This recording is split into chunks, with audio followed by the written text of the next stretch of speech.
이동호고요. 현재 그 서울시 참여예산 지원협의회에서 회장을 맡고 있습니다. 그래서 오늘 부탁받은 이야기는 이제 참여예산 제도 관련된 내용인데 쭉 보니까 역시 참여예산을 경험하셨던 분들이 앉아 계세요. 그래서 역시 그걸로만 집중했으면은 저 양반 또 내가 다 아는 얘기 나와서 하겠구나 라고 하는 이 함정에 빠질 뻔했습니다. 그래서 참여예산 얘기를 안 하는 건 아니고요. 우리가 왜 예산에 대해서 관심을 가져야 되느냐, 특히 협치가 강조되는 시점에서 지역에서 현장 전문가로서 민간 전문가로서 활동하시는 분들이 왜 예산 혹은 재정제도에 관심을 가져야 되느냐, 이 이야기를 좀 나눠보는 걸로 잡았습니다. 물론 여기에 이제 참여예산과 관련된 얘기도 들어갑니다. 그래서 저는 이제 제목을 예산에 갇힐 거냐 아니면 예산에 올라탈 거냐라는 질문으로 준비를 해봤습니다. 우리가 실제 이제 지역에서 행정과 이런저런 사업을 하게 되면은 이제 딜레마에 빠지는 것 중에 하나가 수많은 예산과 관련된 준칙과 규정 사이에서 이제 길을 헤매는 경우가 굉장히 많습니다. 많은 경우는 이건 내가 몰랐던 것이니까 내가 이걸 익혀야 되겠다라고 하는 모습을 보이시지만, 그게 어느 순간 되면 그 예산의 가능성, 그리고 애초에 지역 차원에서 민간 전문가 주도의 협치를 하겠다라고 하는 일종의 상상력을 가로막는 일이 굉장히 많습니다. 결국 예산에 갇히게 되는 것이죠. 하지만 지역에서 사업을 하려면 예산이 반드시 수반되어야 하고, 우리가 좀 더 현명하게 예산을 활용할 수 있는 방법, 즉 예산에 올라탈 수 있는 방법을 고민해야 될 것 같습니다. 아마 그 이야기를 오늘 하면 그 이후에 이제 참여예산과 관련된 거, 지역에서 참여예산과 협치예산을 고민하는 맥락, 이렇게 이어지면 아마 오늘 자리가 좀 매끄럽게 연결될 것 같습니다. 일단 예산이나 재정을 보는 것의 의미에 대해서 좀 말씀을 드리겠습니다. 일단은 예산이나 재정을 본다는 건 단순히 숫자를 보는 것에 머무르는 것이 아닙니다. 한쪽으로는 정부를 이해하는 것이기도 하고요. 이 정부를 이해한다는 것은 그 정부의 성격을 파악한다는 뜻이기도 합니다. 그러니까 예산이나 재정의 흐름을 보면 지금 현 정부가 어떤 방향성을, 정책의 방향성을 갖고 있는지를 짐작할 수 있습니다. 그리고 두 번째로는 당연히 돈의 흐름을 통해서 말로 표현이 되는 어떤 경향이나 방향성이 진짜 실제 하는 것인지를 검증할 수 있습니다. 그러니까 우리 때때로 말은 이렇게 나오고 뭐 신년사나 뭐나 이렇게 나오는데 도대체 그게 언제 되는지 혹은 그게 체감이 되는지 안 되는지에 대해서 굉장히 혼란을 겪는 경우가 많습니다. 그럴 때 살펴볼 수 있는 것이 말로 표현이 되는 그 정책의 지향이나 경향성이 정말 예산에 수반되어서 반영이 됐느냐를 통해서 검증이 가능하겠죠. 그래서 예산과 재정을 본다는 건 단순히 숫자가 잘 맞느냐, 그리고 이 숫자가 어디에 있느냐라고 하는 것이 아니라 숫자와 숫자 간의 관계, 작년의 숫자와 올해 숫자가의 변화, 이런 것들을 종합적으로 보면서 일종의 방향성을 잡는 과정이다라고 할 수 있겠습니다. 이렇게 알고 실제 현장에서 일을 하실 때에는 사실은 그런 이야기보다 다른 것에 더 많이 이제 시간을 뺏기게 되죠. 이를테면 이런 표현들 아마 다 보셨을 겁니다. 민간 위탁, 그러니까 위탁과 관련된 거, 보조, 용역, 그러니까 각종 계약, 공공 계약과 관련된 이야기들을 많이 들으셨을 텐데요.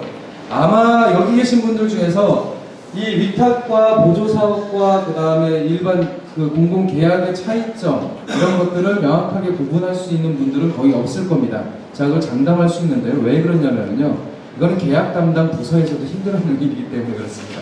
그러니까 유사한 사업인데도 어떤 경우에는 용역 계약으로 가기도 하고 어떤 때에는 위탁으로 가기도 합니다.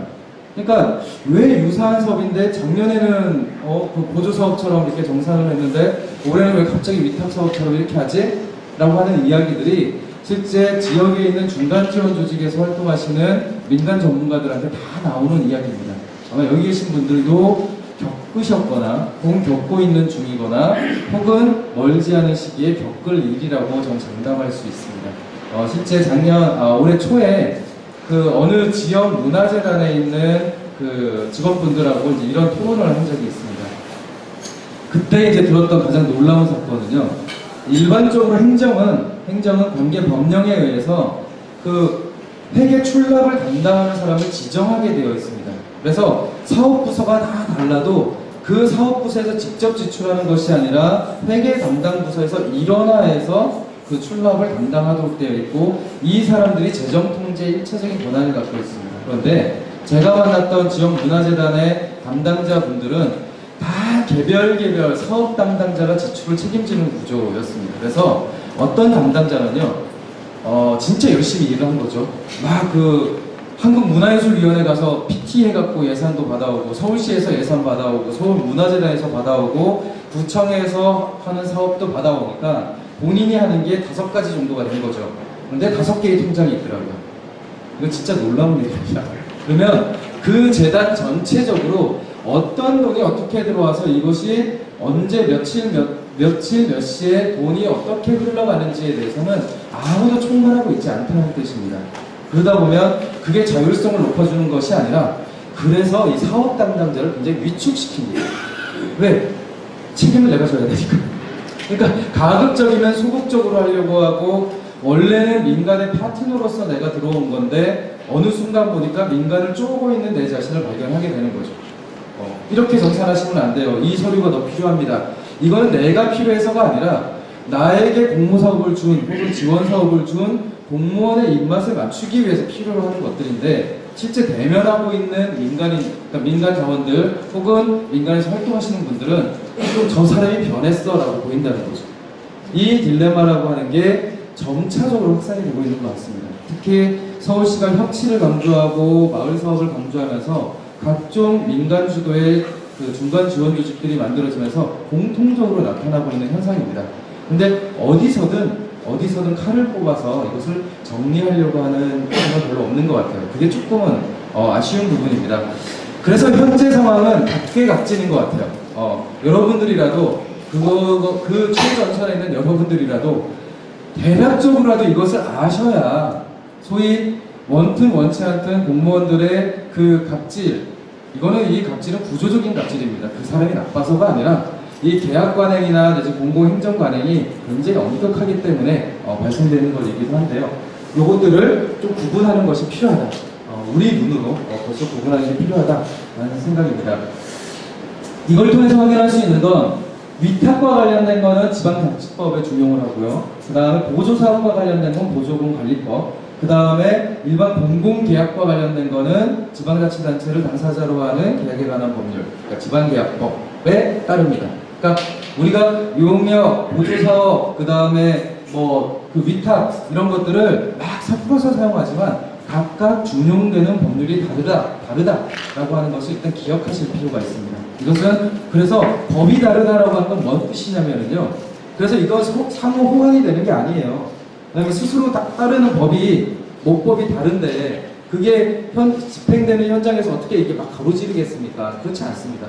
그러니까 기본적으로 위탁사업은 이 법령에 의해서, 보조사업은 저 법령에 의해서 이렇게 각각 수직적으로 적용된다라고 하는 것이 일단 첫 번째 고민하셔야 되는 부분입니다.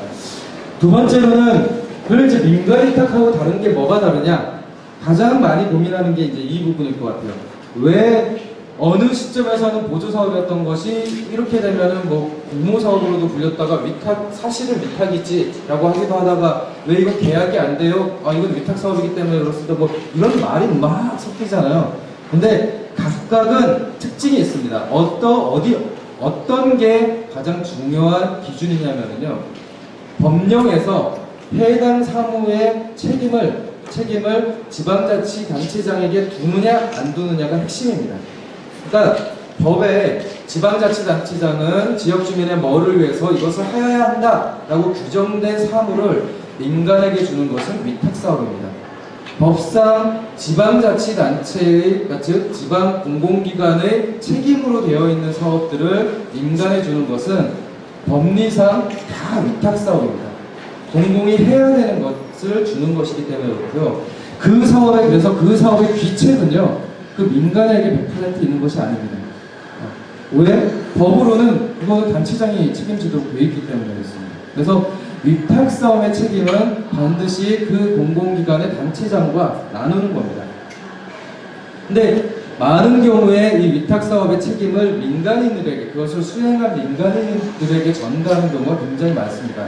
하지만 그렇지 않습니다. 법률적으로 보면 그 사업은 공공이 해야 되는데 공공이 능력이 없거나 혹은 민간의 효율이 더 좋다고 판단했기 때문에 공공의 판단으로 그것을 민간에게 주는 것입니다. 그러니까 이것을 위탁을 하겠다라고 결정한 것도 단체장, 그리고 이것에 대한 사업의 책임을 지는 것도 해당 단체장이라고 할 수 있습니다. 기본적으로 위탁사업의 기체구조는 그렇게 되는 거고요. 그럼 보조사업은 뭐냐? 보조사업은 우리가 이제 많이 생각하듯이 없는 사업을 만들어서 하는 것은 보조사업이 아닙니다. 그러니까 없는 사업을 만들어서 하는 것은 사실은 위탁사업에 가깝고요. 원래 민간에서 하던 것을 저게 진짜 효과가 있고 의미가 있네 라고 하는 것에 돈을 보태주는 행위가 보조사업입니다. 그러니까 이것의 주도는 민간에게 있는 겁니다. 민간이 원래 하고 있는 일에 그 일을 더 잘하도록 지원해주는 돈이 보조사업입니다.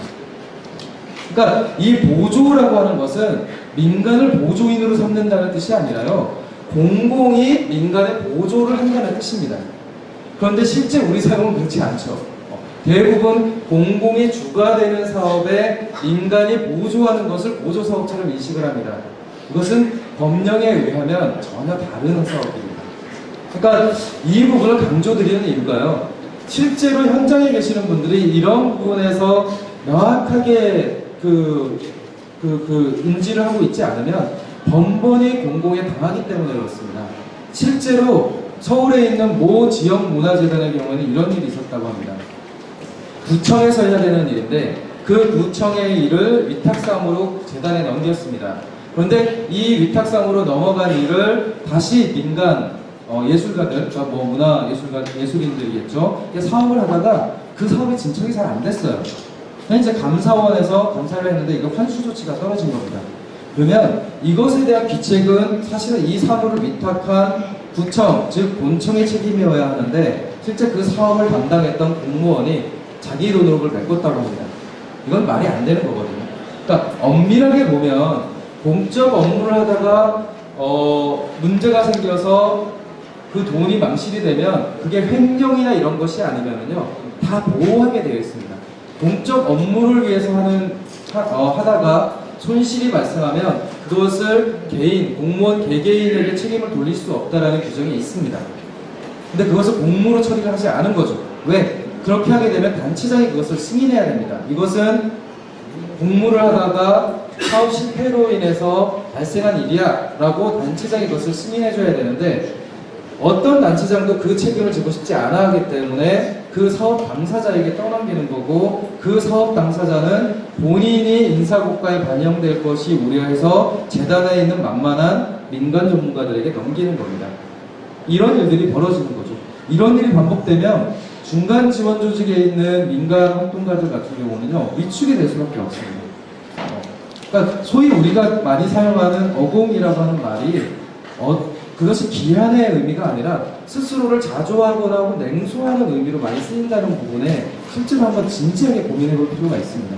우리가 민간에 있다가 그 공무원이 됐던 것은 공무원의 권한이나 이걸 바탕으로 해서 그 전에 민간에서 했던 것을 더 잘하기 위해서 하는 것이지 그 직위, 그 자리가 필요해서 있던 것이 아니거든요. 그런데 불과 2-3년 사이에 공공자원을 효과적으로 활용하기 위해서 들어간 민간 전문가들이 다 그런 자기를 자조적으로 표현하는 부분에 굉장히 익숙해지고 있다는 거죠. 근데 이것의 많은 부분이 저는 이 재정구조, 예산 구조에 있다고 생각을 합니다. 그런 면에서 이 부분을 좀 근본적으로 바꿀 필요가 있다. 이거 더 이상 이 문제를 민간 전문가와 그 다음에 지역의 민간 실행자 간의 갈등으로, 즉 민민 갈등으로 내버려둘 상황은 아니다라고 하는 것이 제 생각입니다. 이거는 이제 판례인데요. 실제로 법적으로 보면 많은 경우 귀책은 행정에 있을 가능성이 굉장히 커요.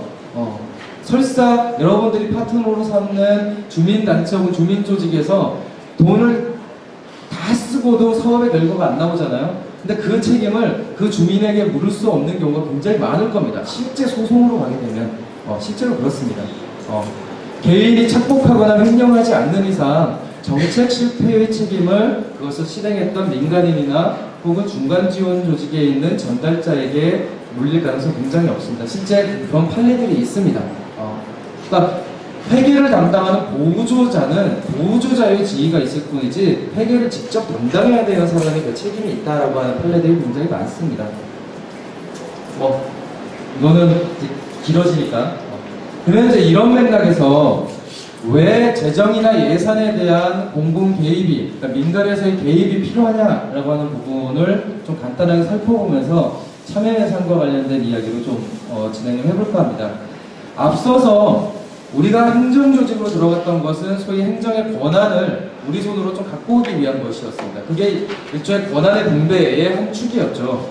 그런데 그렇게 권한 분배를 통해서 우리가 직위는 얻었을지 모르지만 우리가 활용할 수 있는 자원, 특히 예산이나 재정과 관련된 자원은 극히 적습니다. 그러니까 사업을 아무리 많이 해도 그 사업을 실행시킬 수 있는 연료인 예산을 반영시키는 게 굉장히 어려운 일이라는 것이 확인이 됐던 거죠. 작년 1년 내내 서울시 참여예산 제도를 둘러싸고 서울시 협치 추진단과 그 다음에 참여예산 쪽에 있었던 지원협의회 그 민간 전문가들 사이에 지속적인 토론이 있었던 부분은 바로 그것이었습니다. 여기는 예산이 있으나 혁신이 딸리고 이쪽은 혁신은 굉장히 오래 실험을 했는데 그것을 집행할 수 있는 재원이 없는 상태였기 때문에 이것을 효과적으로 결합시키는 것이 올해, 그러니까 이제 다음 참여 예산의 가장 실질적인 기능이겠다라고 파악을 했던 겁니다. 그 배경에는 이런 문제의식이 있습니다. 이게 이제 재정민주주의 지표라는 건데요. 되게 간단해요. 어떤 단체장이 자기가 가용할 수 있는 재량 예산의 그 비율을 민주주의 지표라고 얘기를 하는 겁니다. 여기 이제 미국의 사례인데요. 1960년도에 60% 이상이었던 재량 지출 비율이 2000년 넘어가니까 20%로 줄었습니다. 대통령이 누가 되든지 간에 이 재정 구조를 바꾸지 않는 한 내가 가용할 수 있는 재원은 20%밖에 되지 않는다는 의미입니다. 그러니까 정치적 민주주의라고 하는 것을 떠받드는 재정 민주주의가 그만큼 취약해졌다는 거죠. 근데 서울은 어떻냐? 이게 이제 작년에 냈던 중기지방재정계획상의 계획이거든요. 2021년까지의 계획인데요. 여기에 따르면 재량 지출은 29.2%입니다. 즉 서울시조차도 법적으로 혹은 의무적으로 지출해야 되는 것이 70% 정도고 시장이 누가 되느냐에 따라서 바뀔 수 있는 재량 지출의 범위는 30%밖에 되지 않는다는 겁니다. 그러면 이걸 바꿀 수 있는 유일한 방법은 이 안에서부터 바꿔서 이 단단해진 의무지출 구조를 흔드는 것밖에는 방법이 없습니다. 그래야 정치적 민주주의를 떠받드는 재정민주주의 구조가 확장될 수 있으니까요. 참여예산 제도는 바로 거기에 주목을 하고 있는 제도입니다. 이 재량 예산의 범위에서부터 시민들의 직접적인 개입을 한번 만들어보자 라고 한 겁니다. 실제 2014년부터 16년까지 굉장히 많은 참여예산 제도의 변화가 있었지만요. 올해 참여예산 제도의 변화가 가장 실질적이고 근본적이었다고 생각을 합니다. 그거는 이런 이제 사업 유형에서 한쪽으로 볼 수 있는데요. 작년에 시범사업으로 진행했던 협치형 사업이 아예 참여예산 프로세스로 아예 들어왔습니다. 그러면서 사업의 제안에서부터 심사 과정, 그리고 그것을 최종적으로 선정하는 과정까지 다 공개적으로 진행을 했습니다. 작년에는 100억 실링에 100억에 맞춰서 사업이 뽑혔지만 올해는 예산 한도액이 100억이었지만 실제 한마당에서 뽑힌 사업의 규모는 55억에 불과했습니다. 실제 이 협치 문과에 참여했던 시민참여위원들, 그다음에 그 사업을 제안했던 당사자들이 여기는 구태여 그 액수를 다 맞출 필요가 없다라고 스스로 합의를 해서 스스로 그걸 걸러낸 겁니다. 굉장히 이 과정은 저는 놀라운 변화라고 생각합니다. 그 전까지는 500억의 실링액을 채우는 것, 100억의 실링액을 채우는 것이 굉장히 중요한 문제였어요. 실제로 중요한 문제입니다. 왜냐하면 이거는 전체 재량 예산 중에서 시민들이 결정할 수 있는 예산의 총량이니까. 그런데 참여 예산 한 5년, 6년이 지나니까 그것을 버리면서도 질적으로 강화되는 참여 예산을 만들고 싶다라고 하는 변화가 나타나는 겁니다. 저는 이것이 협치 과정이 참여 예산 과정에 결합됨으로써 나타나는 첫 번째 효과라고 생각을 합니다. 그리고 두 번째로는요, 기존의 참여예산 사업을 선정하는 과정이 완전히 바뀌었어요. 그 전에는 시민들이 제안하는 사업을 분과회의에서 선정하거나 혹은 탈락하거나 이 두 가지밖에 못했거든요. 네. 그래서 되게 답답함이 많았을 겁니다. 왜냐하면 고만고만한 사업들 중에서 참여예산 위원님들이 그것을 다 심사하고 선정하고 하는 게 굉장히 괴로운 과정이었을 건데요. 올해부터 바뀐 것은 제안자 동의하에 제안 사업을 수정할 수 있게 했습니다. 네. 그리고 유사 사업들을 통합할 수 있게도 했습니다. 그러니 이 사업을 심사하는 참여예산 위원들이 굉장히 적극적으로 개입할 수 있게 했게 된 거고요. 거기에 플러스해서 과거에는 공무원분들이 뒤에 앉아서 그냥 이렇게 말 시키면 이렇게 하거나 뭐 이런 역할이었는데 올해부터는 아예 민관예산협의회의 위원으로서 일종의 파트너십을 갖도록 만들었습니다. 물론 3분의 2 이상은 서울시 참여예산 위원으로 보장을 시켰고요. 3분의 1 내에서 담당 사업부서의 공무원과 그 다음에 민간 전문가들이 위원으로서 참여하도록 보장을 했습니다. 이것을 했던 이유는 참여예산 위원들이 해당 공무원이나 전문가의 도움을 받아서 제안된 사업들을 더 좋은 사업으로 수기하고 토론하고 숙성시키는 권한을 줬기 때문에 그렇습니다. 그래서 이런 과정을 통해서 실제 사업이 굉장히 많이 조정이 됐고 통합이 됐고 이렇게 만들어졌습니다. 작년에 선정된 사업이, 그러니까 심사된 사업이 2,000여 건이었고요. 그 다음에 선정된 사업이 800여 건이었거든요.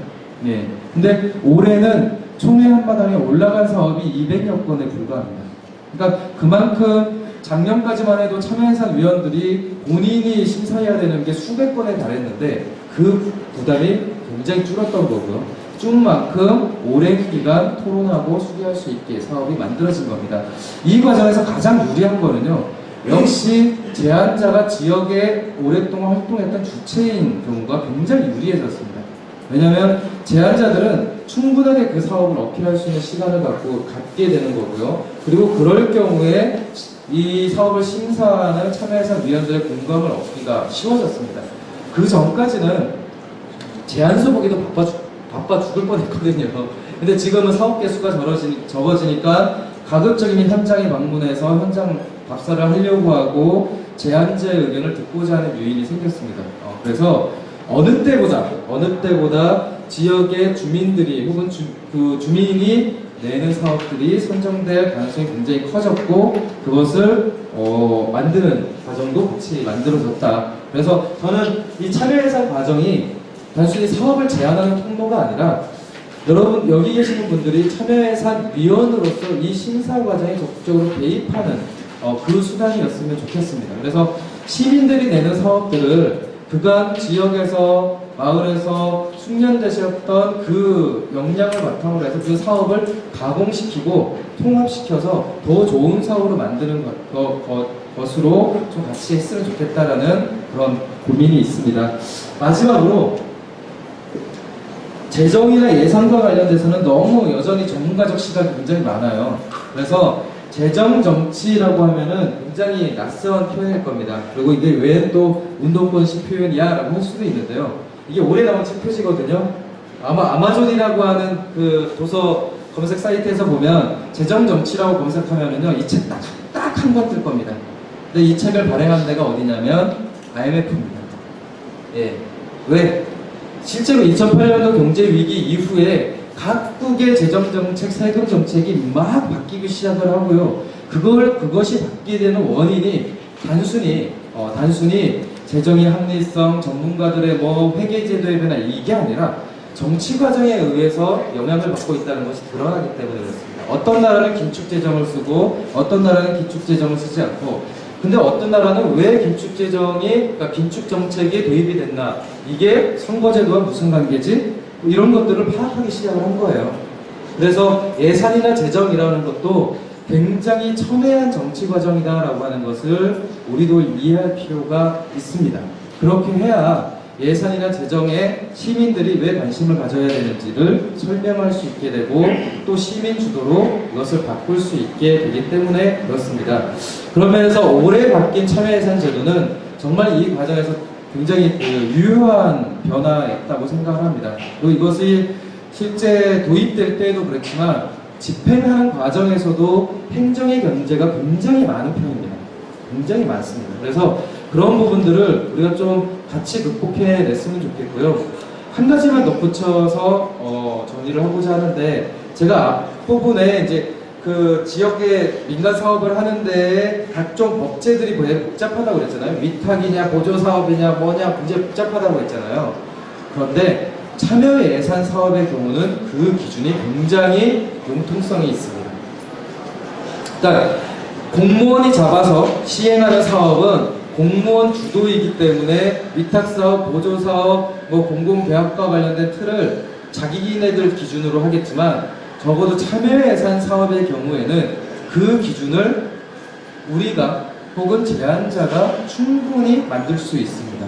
그런 면에서 저는 참여예산을 어떻게 개입하느냐에 따라서 이후에 그 회계 과정이나 내지 계약 과정이나 혹은 예산 과정의 시민 주도성을 어떻게 만들까라고 하는 테스트도 된다고 생각을 합니다. 그러니까 참여예산 사업을 한번 해보는 거예요. 일반적인 규정에서는 힘든 계약 방식이나 이런 것들을 참여예산 사업의 핑계로 한번 해보는 거죠. 그렇게 해서 그것의 효과가 높다라고 한다면 그것을 근거로 해서 제도 변화를 요구할 수 있게 될 겁니다. 그러니까 그런 그 사례나 실험이 참여예산이라는 걸 통해서 충분히 가능하다라고 하는 것을 좀 강조드리면서 시간을 마치도록 하겠습니다. 감사합니다.